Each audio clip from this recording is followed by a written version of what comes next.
everyone. Welcome back to Newfound Happy Hour. If you haven't listened before, this is a podcast where we talk about local things happening in Newfoundland, people in Newfoundland, and their experiences. And like everything, there's a unique way that we deal with certain things here because of our healthcare system and things like that.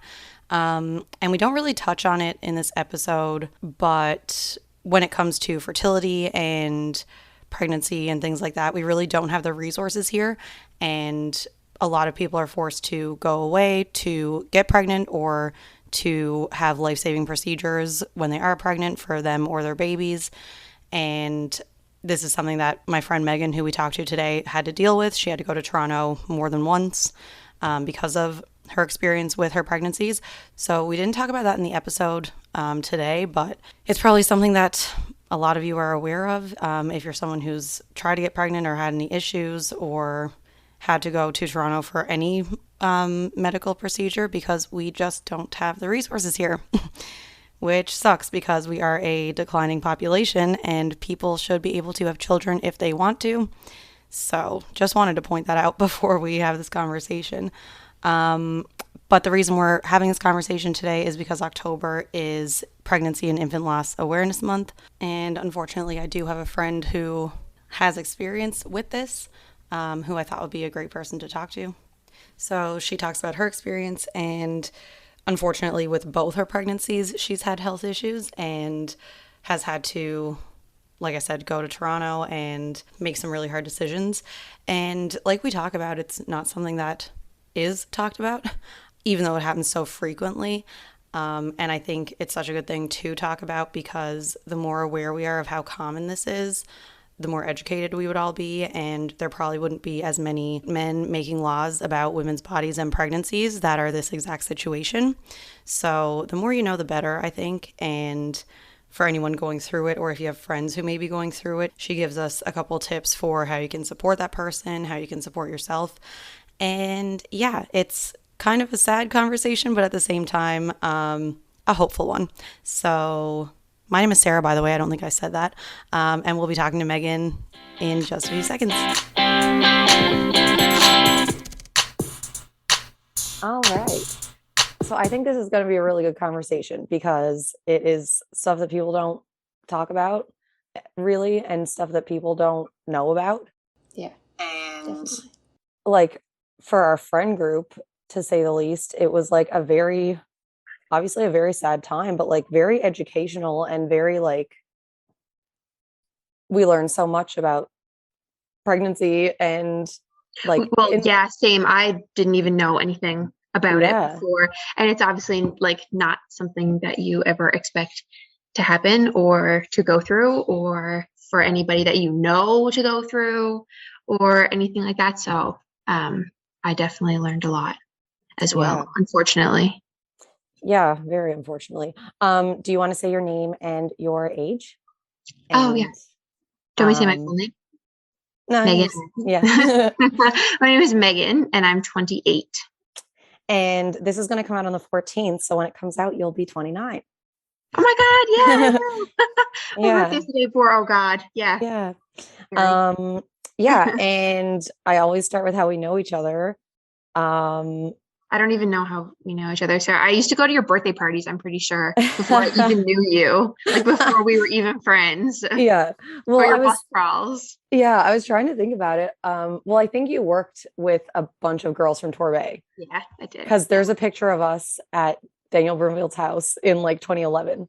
Really? Yeah. Or 2012, maybe. Yes, I remember. We're in like a kitchen or something. Yeah. Right? Yeah. Yeah. And then we ended up having mutual friends, and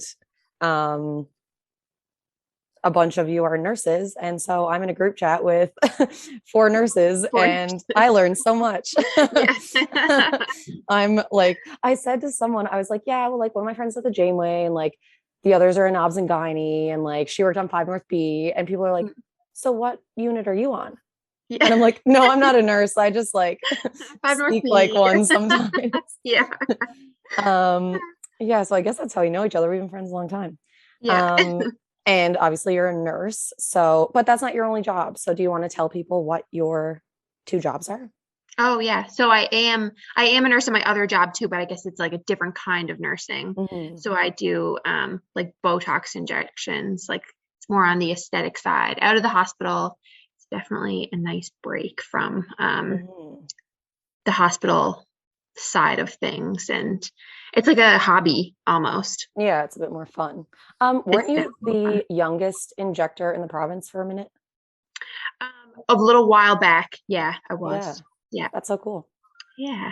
And that's like a growing industry, Oh my God, yes, a which, lot of people. It's like, yeah, there's a lot yeah. of I always people look at in Megan, I'm it. like, do I need Botox yet? Yeah. Which I like love it though. this Love it. this I'm gonna need a little bit soon. I've never had it, but I'm very open to it. Yeah, so I mean, I guess being a nurse kind of gave you maybe a little bit more, although I don't know, like maybe this is a question for you. Um, a year ago you found out that you're pregnant, Yes. and it was a very exciting time. And I remember you Shocking, sent us, exciting. yeah. But I remember it because your birthday was coming up and we were gonna do like mimosas and a Yeah. brunch, and you're like, so guys, I can't do a boozy brunch anymore. Yeah. It's gonna be. And yeah, and it was so exciting. And I remember you sent us like the gender reveal and everything. Um, well, I guess my first question is for people who don't know, did like your nursing knowledge kind of give you an idea of what was going on when you went through this pregnancy? No, not really. So like where I work on like pediatric surgery, like I really didn't, I just knew like from nursing school, I kind of remembered like things about pregnancy and stuff, but really just the things about like a healthy pregnancy, which is what I thought I was having. Like Hmm. I really, like we really didn't, it was a surprise when I got pregnant, like we weren't trying or anything. And my first trimester and everything up until my anatomy scan, like I thought I had the perfect pregnancy. I really had no symptoms. I was really lucky that way. Hmm. And I thought everything was fine. And you don't like, it's your first pregnancy. So like those things don't really come to mind. Like you see the positive test and you're happy and excited and you think about a Hmm. baby in 9 months, and that's really all. Like you never expect to be like high risk or for like anything bad to happen. Like that doesn't really, that well, for me, like that Hmm. didn't really like come to my mind. Yeah. And yeah, so like about a year ago, you found out you're pregnant, and your life um, has been a bit of a roller coaster ever since Yeah. for the past year. Really. Yeah. So however much like you're comfortable with, do you want to tell people what happened with that pregnancy? Yeah. So we went for our anatomy scan, which is usually like at 19 or 20 weeks. Ours was a little bit delayed. Um, just because of COVID, and Yeah, it was back in because January. So Eastern like, Health. yeah, and things were still like restricted, and like Christian couldn't even come with me to the anatomy scan, so I went by myself. Oh, right. Yeah. So just going in like for an ultrasound that you're so excited to like see your baby because we hadn't seen our baby since Hmm.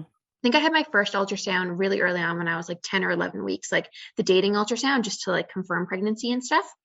And so I hadn't seen, like, I haven't been to an ultrasound appointment since then. So it was really exciting, especially because you're 21 weeks. So, like, they're Hmm. growing and everything. And so, what I thought was going to be a really happy day turned out to not be such a happy day. And I was by myself. Luckily, they did let Christian come in after they found that some things were wrong. So, he had a congenital heart defect, several defects in his heart. Hmm. Um, and we kind of learned more about that over the next few days. And we met with like a cardiologist and like the maternal fetal medicine doctor and everything like that. And we were kind of given all of the information that we needed to be given in order to make the decision to terminate the pregnancy at 22 weeks. Hmm. Um, just because our decision was just made out of so he wouldn't suffer really when he Hmm. was born. He would need multiple surgeries. Um, in his life before the age of 5, multiple open heart surgeries. And that's just not something, and his condition would never be cured.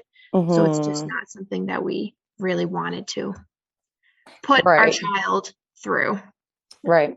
And being like a Janeway nurse, you see sick kids all the time. And I remember you saying like, I don't want that.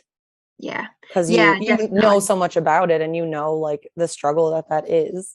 Yes, I see those families like struggle every day, and I just know that that was not a life that we, our own personal decision, not saying like anybody else's decision is invalid or anything, but our own personal decision, we just didn't want that life Right. for our child. Well, because the thing was too, like the multiple surgeries, that was even if he's lived through the pregnancy, right?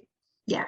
Yeah. Which So is also another factor. Like he could unfortunately like have passed away in the womb at any week, so yeah. And or if like passed away during birth, like there was so much unknown. So yeah. yeah. And it's like pretty messed up that if you were in certain parts of the states, like that option wouldn't even be a thing. And you probably would have been Absolutely. forced to have a pregnancy and have a sick child with like no hope for a long life. No quality, no quality of life. Like the fact that you can't, yeah, it breaks my heart. Like there's places that you can't make that decision for you, for your family, for your child, to give them the best life possible. Yeah. Yeah. Like I remember that day because we hadn't heard from you, and it was just like a week of like just being really sad, and it was really sad. And like I said, we learned so much. Like for people who don't know the process, I don't know if you want to talk about the actual process, but what are things that like people don't realize, like all the other things that come with it, because there's having to take the time off, and Yeah. like you're physically healing from giving birth, Yeah. and then you're grieving as well. Yeah. I mean, everyone definitely grieves a lot differently.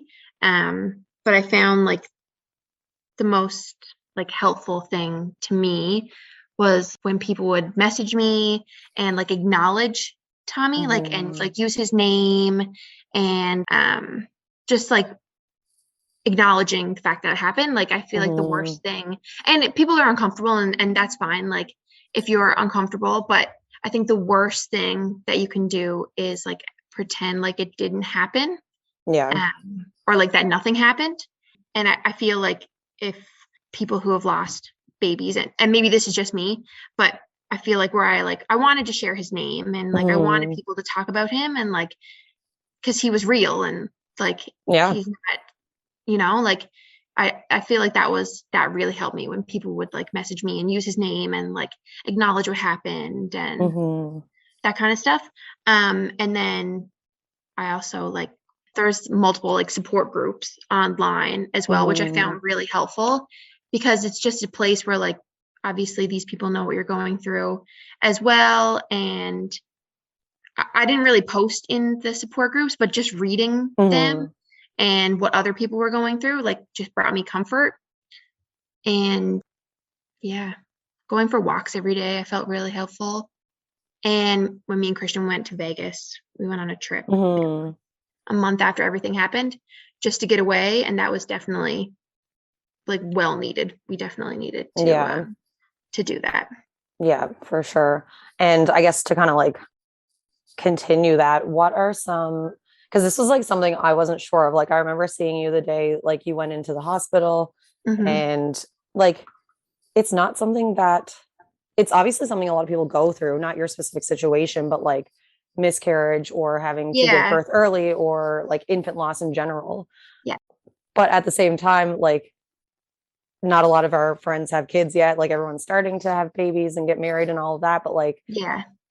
you just don't really know. I remember being like, how do we handle this? Like, how do we help her? So looking back now, what would you tell someone if they said like, my friend is going through this, what should I do for them? Definitely acknowledge what happened. Like I said, like acknowledge the pregnancy, acknowledge the baby that they lost, use their name if they have shared that with you.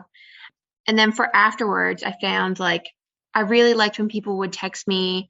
Like, I think the most common text is like, let me know if you need anything. But then I'm never going to reach out to anybody and be like, hi, I would really like you to draw me up a coffee today. Like, so I think you can almost replace that with like, hey, can I drop this off to you? A meal, coffee, whatever it is. If you don't want to like do it face to face, I'll just drop it off on your step, or like give the person that option. Like, I'll just drop it off on your step and then kind of leave it open to them if they want to be like, no, come in, or something like that. Like, I found that kind of better. So if you just like replace the let me know if you need anything with like, I'm going to bring this to you and I will drop it off at your like on your step at this time.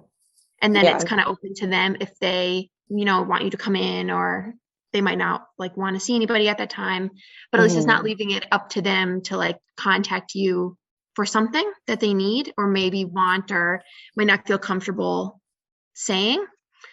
And then also what they could do, they could also look up the support groups. So there's like support groups on Instagram, Facebook that have tips for family members, friends of people that are going through similar things. So, or even just reading through the groups and like reading the stories, reading the posts, like just to kind of get yourself like familiar with what's going on. I think would be really good as well. Yeah. And so you gave birth to Tommy in January. It's like the end of January. So what, I mean, this is kind of linked to what you just said, but like, what are some of the things that you did to be ready? Not ready, because I don't think anyone's ever ready to have a baby. I know. But there's never a good time to have a baby for sure. Yeah. But what are like some of the things that helped you be open to getting pregnant again and having another baby? Right. I mean, like a new baby will never replace like the baby that you lost. And I feel like some people might think like, oh, she's pregnant again. Like, she must be so happy. Like, but it's actually like a very terrifying time and like full of anxiety and stuff like that. I think me and Christian we didn't do anything to prevent it when we were just open to it and hopeful. So we were really lucky and got pregnant very quickly afterwards. But I mean, everyone is totally different, and maybe people wouldn't be ready that soon, and some people might never be ready, and that's also like totally fine, and it's up to them. But luckily we didn't have anybody make comments like, oh, but you can always try again, or when are you going to get pregnant again? Because I think those comments are very like insensitive, and that would have hurt. But we were just open to the idea again, and if it happened, it happened. If it didn't, it didn't. So we didn't really do anything to get ready for it, but we were just open to it. Yeah. So you went on a little trip afterwards to like decompress and kind of process and everything, and you got engaged. Yes. So that was, I mean, like when I say it's a roller coaster, there's no other way to describe your life the past year, because it's so many like ups and downs and like happy moments and sad moments. But so you get engaged, and then you find out in what month that you're pregnant again? April. So pretty soon. And then I just remember being like, oh my God, this is like so exciting. And like you said, so hopeful. Yeah. And what happened with do you want to tell everyone what happened with your second pregnancy? Yeah. So we were really excited about it, but it's never the same like with your second pregnancy. So like your first pregnancy, you see the positive test and like, boom, like you're going to have a baby in 9 months. Like that's just the excitement takes over. And like if you are excited, obviously, like if that's what you want. Right. And so your second pregnancy after loss is kind of like different. Like you are excited, but then like it's full of anxiety. The anxiety also takes over. But where we just went through all of that with our first pregnancy, never in a million years did I think that something would actually go wrong with my second pregnancy. Yeah. You just think that you're overanalyzing everything. Right. And what are the chances of something happening? What are the chances? Yeah. But because with Tommy, they told you that was 1 in 10,000, like the Yeah, like his health issue was a 1 in 10,000. Like, so then, so with the second one to have another issue. So we found out it was twins. So we were shocked by that. And then very early on, they knew that twin girls. So they knew that one of the girls wasn't growing as quickly or on time as the other one. So she had what was called selective intrauterine growth restriction. So we did find that out early on, but we still like stayed hopeful and hoping that she would catch up, or, unfortunately she didn't. So we did have to make the decision again to selectively reduce to one twin. And so we went to Toronto and had the selective reduction procedure when I was 16 weeks. So that happened in July. But so far, second baby girl is healthy and she's doing really good. And but it's just never something that you think would ever happen again. And you making that decision again was devastating and horrible. And I hope nobody I know, or anyone has to make those two decisions, especially in the same year. But and like, again, it's like with abortion laws in the States being reversed, like, again, it's another situation where like you would have been forced to carry both babies to term. And again, it's like, if they even survived that, so if I did decide, I was advised that like they probably both wouldn't make it to term, right? And there was a strong chance that the smaller baby could die in utero, or which would then affect the healthy baby. Absolutely. And if I did decide to carry them all throughout, there's another chance that they would be extremely premature, which comes with its own health issues and everything like that. So then, they also might not have, what's that word I used earlier? Quality of life. Yep. And like on Gilmore Girls, there's a part where she says like something about being a mother, and she's like, I have been a mother since the strip turned pink, like, which is so true. And like, you are very much a mother before even giving birth. Having to make those decisions for your kids is just so difficult. It's never a decision you thought that like you ever think about, or like before my pregnancies, like I have never even had surgery before. I've never even broken a bone before. And like, yes, I'm a nurse, but like, I never thought that it would, you don't ever think it's going to happen to you.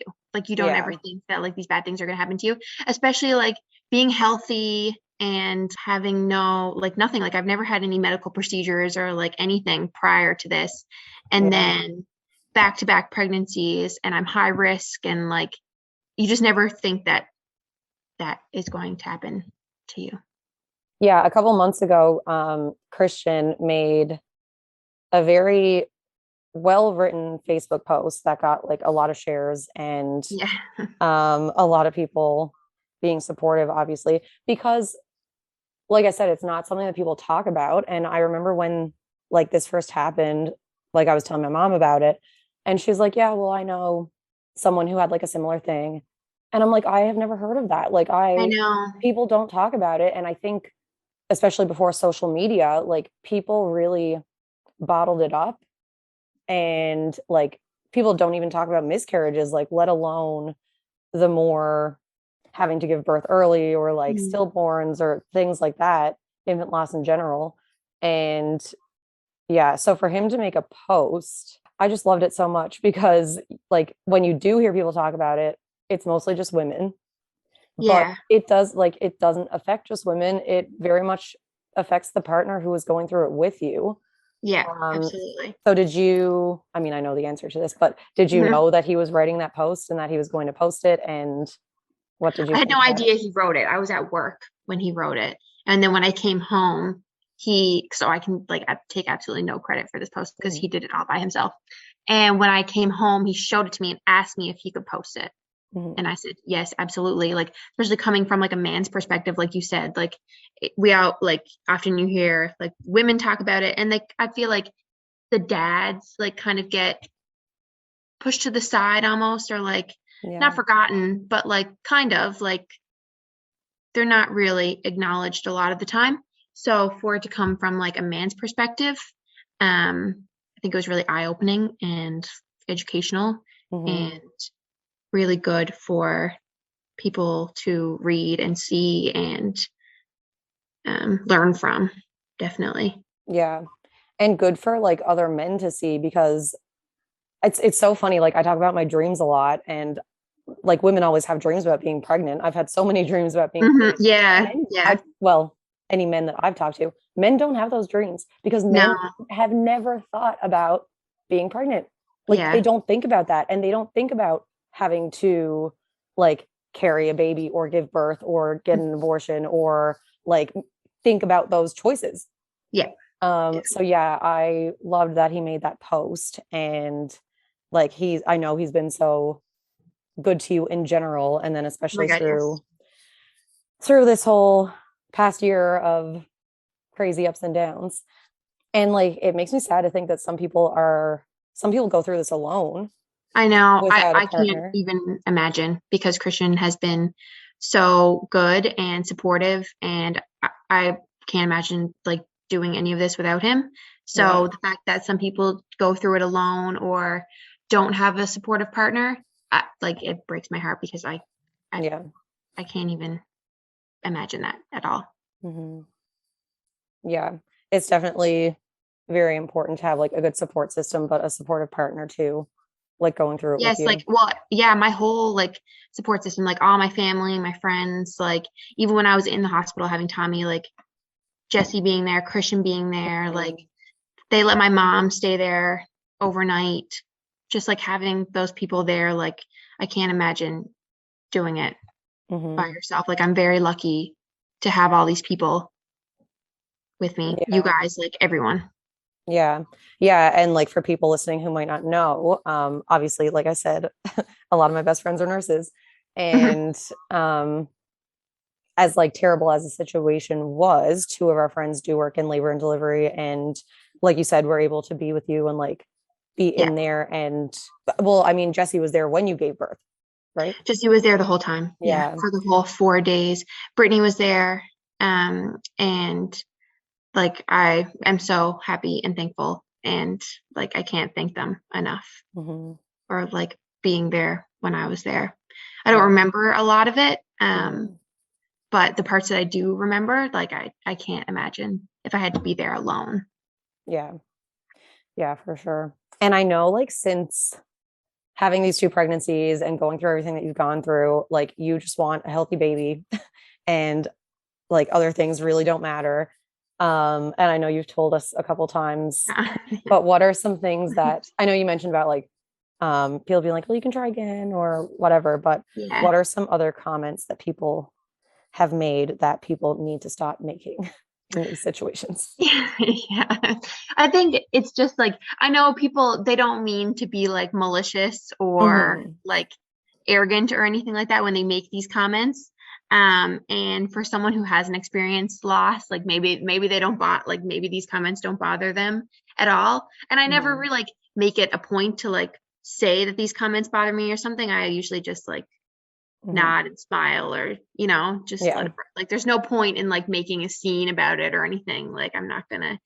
But some of the comments that I get, like when I say that my due date is December 23rd, and they're like, oh no, not a Christmas baby, like those kind of things. And I just don't like, I could be in the hospital giving birth on December 25th. I do not care. Like as long as this baby is healthy and like born healthy and happy, and I don't care that it's Christmas. Like I don't care that it's things Christmas like that are so trivial. Like like in the big picture of things, like I don't care. So I know that like maybe for some people they would care a lot because maybe Christmas is their favorite day of the year. And I mean, I love Christmas too, but just like when you got to look at like the big picture of things. And another thing, when people talk about like, if I'm like me spending money on like baby items or baby clothes, or like wait until your shower, or like, well, you don't need all that. And I'm like, I have been waiting so long to spend money on like baby clothes and stuff that I need. Like, just let me be happy and like spend $100 on these little baby Uggs. Like, I don't care. Like, it's just like, there's like, you have to look at the bigger picture and realize that like these things don't matter, like what matters is, to me, is like my baby being born happy and healthy. And like, if I want to buy her these little Uggs because I've been waiting to buy a baby these little Uggs, like I'm going to do it. So like, there's no point in making a comment towards me. Right. Yeah. People just need to be more aware. And like, maybe we weren't as aware before you went through all of this, but like, I know that it has definitely changed not so much changed my mind. I would like to think that I wouldn't be that kind of person, but it definitely puts things in perspective. Oh my God, yes. And like I said, like, I know that when people make these comments, they're not trying to be like malicious, or like they don't mean to be like, they don't make them out of like, they're not trying to be mean or anything.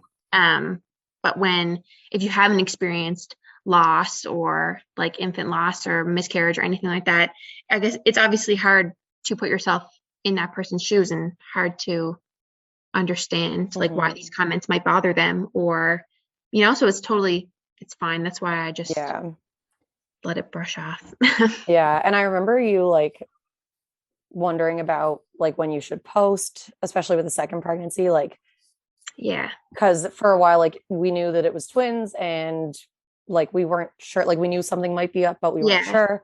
And you're like, should I post? I don't know. And we were like, do it. Like, right now it is exciting, and right now you have two babies, and right now like you can't hold yourself back from being excited, even though like, especially with your first pregnancy, you were probably so, I guess, like afraid and nervous of what might happen, but it still like didn't stop you from being excited, and it still doesn't stop you now.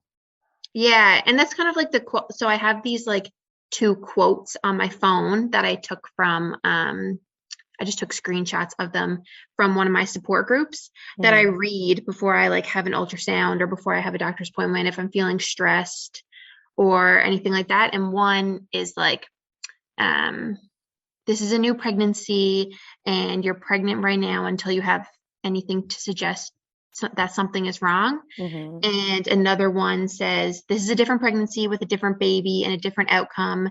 It's a different experience with a different story, even when the fear feels the same. So I always look back at those quotes when like I'm like nervous, anxious, scared, like afraid, before I have a doctor's appointment, something like that, to just remind myself that it's okay for me to feel anxious, but also to feel excited, because this is a new pregnancy. It is a different outcome. Like, no two pregnancies will ever be the same. So I found comfort in like reading those quotes every time. And like you said, like it is okay to be excited. And even if it's not like the social media norm, like it's totally up to you when you post about your pregnancy. If you want to post about your pregnancy when you're like 5 weeks, or if you're 25 weeks or 35 weeks, like that is your decision. And if you're excited in that moment, like that, it's totally up to you. And it's kind of like lonely that you have to, if you do choose to, like the social norm is to keep your pregnancy a secret for 12 weeks or until you're 12 weeks, until after your first trimester. And so if people want to post before then or after then or whatever, like it's totally your decision. And the other thing too, like, I mean, not to be like a downer or anything, but like things can go wrong at 9 months in pregnancy. Like, absolutely, like, so obviously like there's less of a risk of miscarriage and things like that after 3 months, but you like things could happen at any time. So you can't let it hold you back from being excited, really. And keeping it a secret. And like, if you don't want to keep it a secret, like when I was my first pregnancy, I wanted to tell everybody. Yeah. When I like just found out when I was like 5 weeks or something, like I wanted to like tell literally everybody, but that wasn't the social, like that's not like the social norm. So I felt like I had to keep it a secret until I was 12 weeks. Yeah. But you don't have to, not if you don't want to. You can keep it a secret for the whole time if you want to. Like it doesn't. I've seen a couple of people doing that recently. It's like, surprise, having a baby next month. Yeah. I'm like, how did you keep this a Which secret? is really like, cool. It is really cool. If you can keep a secret for that long, like props to you. Like I wish I could keep a secret for that long. People would know with me, like everyone's going to know when I am pregnant because I like the occasional drink. And so If you're like, oh my God, where's Sarah? Pregnant. Everyone will know.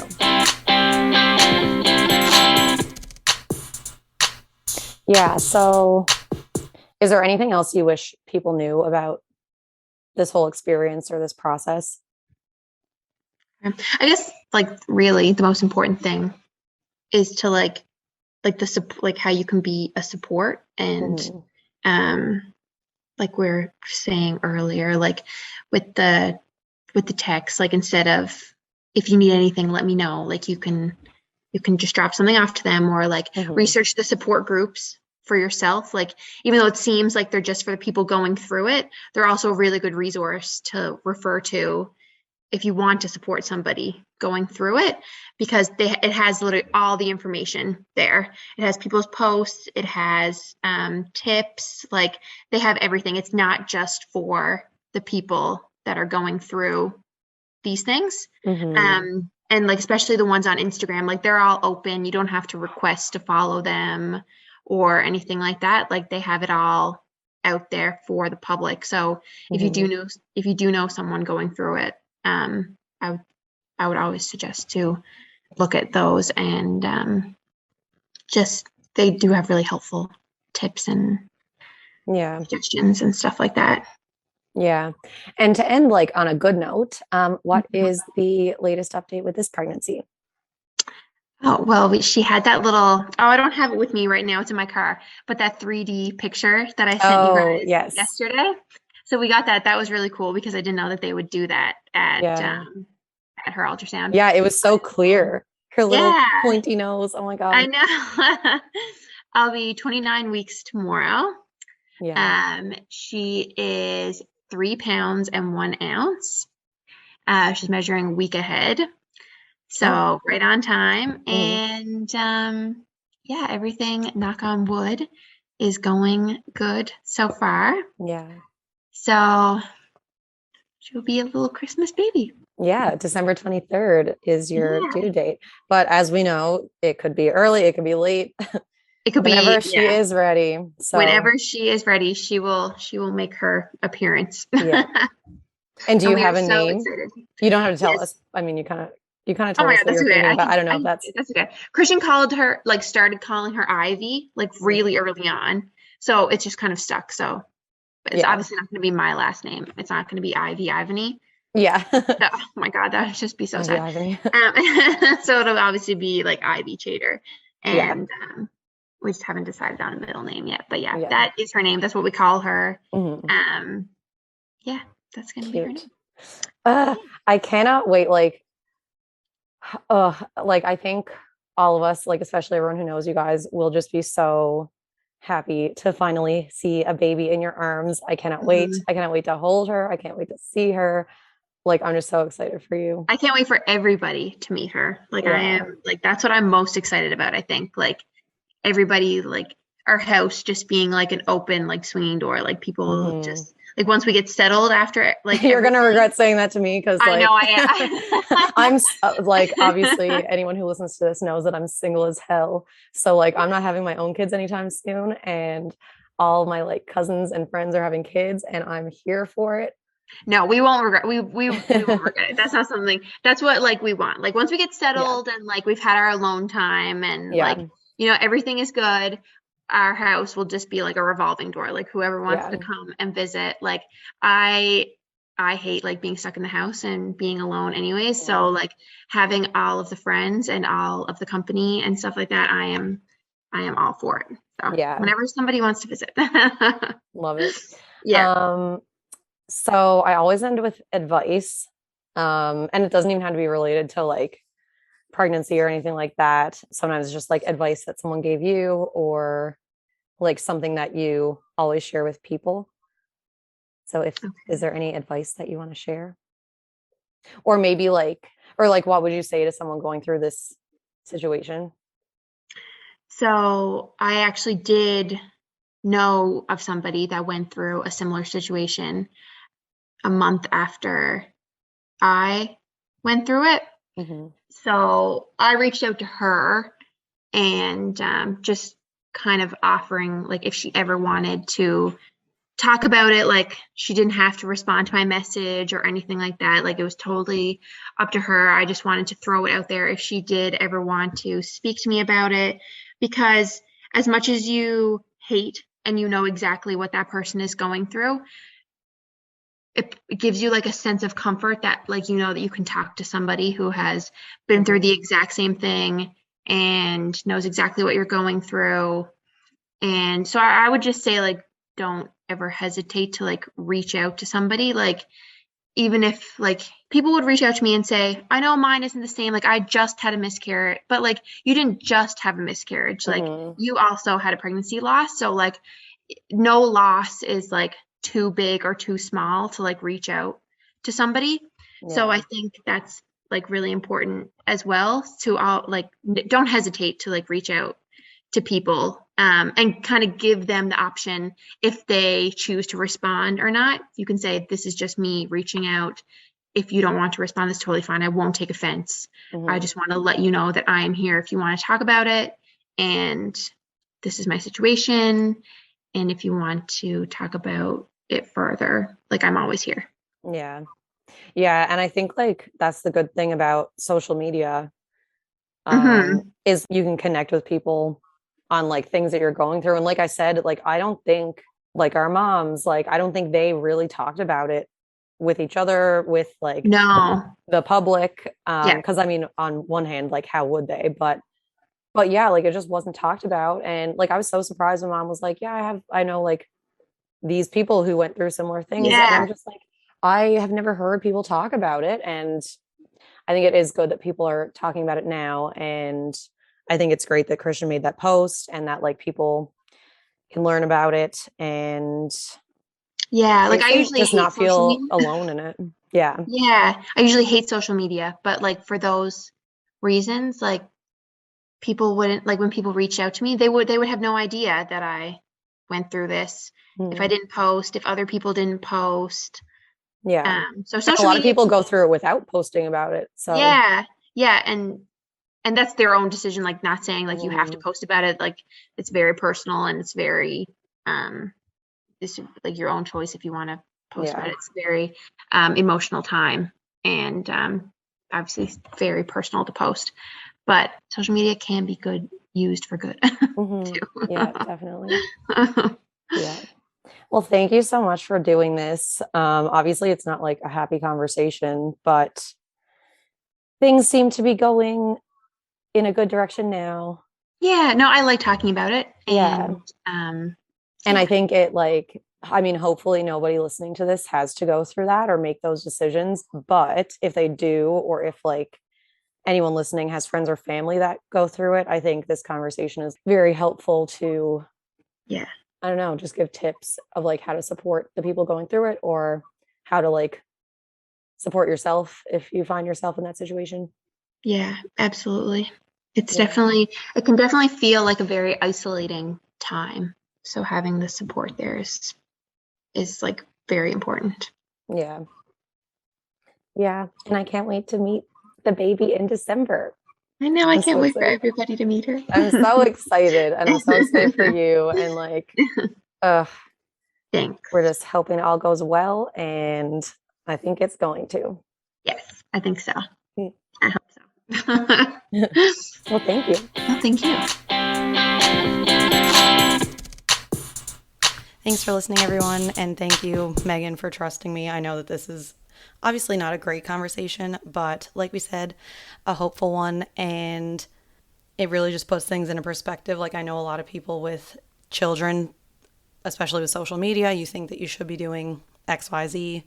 And obviously I can't understand because I don't have kids, but I think it really puts it into perspective what's important. And if your kid doesn't get to do X, Y, Z or whatever, if they're happy and healthy, then that's all you can really ask for. And I think along with that, it's important to remember that, you know, if you're in the hospital for one reason or another and it's something routine or it's something that's going to turn out to be okay, and you're complaining about very, very minor things, please remember that our nurses and other patients are going through so much. And not to say that people's feelings aren't valid, but I mean, if you're complaining about not having enough pillows, like maybe just remember that should this ever happen to you. And I think it's important too to note that like it makes so much sense to end a pregnancy when your kid isn't going to have a chance at a healthy life. And I think it's important to notice that that doesn't always mean physically healthy. A lot of people have to make this decision because of external factors of the life that a kid is going to be born into. And I don't think it's ever an easy decision. And women just need to be able to make those decisions for themselves, with their partner, without their partner. And I really hope that that's not something we ever have to deal with in Canada. But the world hasn't really given me much hope lately when it comes to that. But anyway, to end on a good note, I'm really happy that Megan and Kirshen's baby is doing well and will be here very soon. And I'm happy that she shared her story. I hope for anyone listening it was helpful and educational and eye-opening. I don't have plans for the next bi-weekly episode. I am going to Toronto yet again. It's basically my second home at this point. But I may do an episode on that experience, or who knows? Who knows what's going to happen? I'll be sure to post about it though, and stay tuned. And if you want to catch up on any other episodes, this is episode 11. You can find all the previous episodes on Apple Podcasts and Spotify and anywhere else you get your podcasts. You can find me on Instagram at Newfound Happy Hour and on Facebook. Have a good weekend.